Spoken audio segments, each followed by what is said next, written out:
The atsB's final report into the premature parachute opening involving a Cessna 208 Caravan highlights the importance for parachutists to be mindful of their handles, particularly when exiting the aircraft.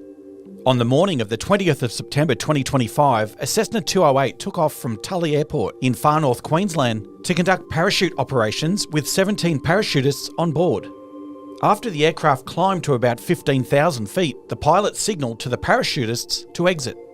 A camera operator stepped out onto a small step and held onto the fuselage aft of the cabin door. As the first parachutist stepped out of the door to assume the most forward front float position, their reserve parachute inadvertently deployed, dragging the parachutist backwards and dislodging the camera operator into freefall. The parachutist's legs were injured as they struck and damaged the aircraft's horizontal stabiliser. Their canopy wrapped around the horizontal stabiliser and the elevator, suspending them beneath the aircraft.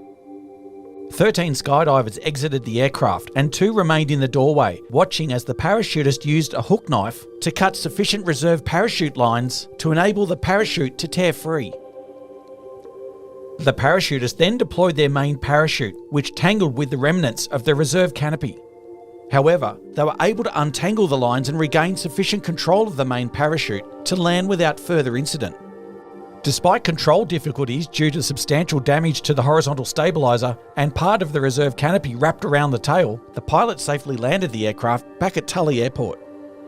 The atsB's investigation found that as the first parachutists climbed out of the aircraft and into the front float position, their reserve handle snagged on the aircraft's flap, resulting in the deployment of the reserve parachute.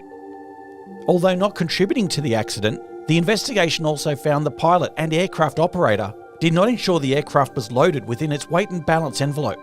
Investigator in charge, Seraphine, said the parachutists had clipped open the roller door before exiting the aircraft, increasing safety for the pilot.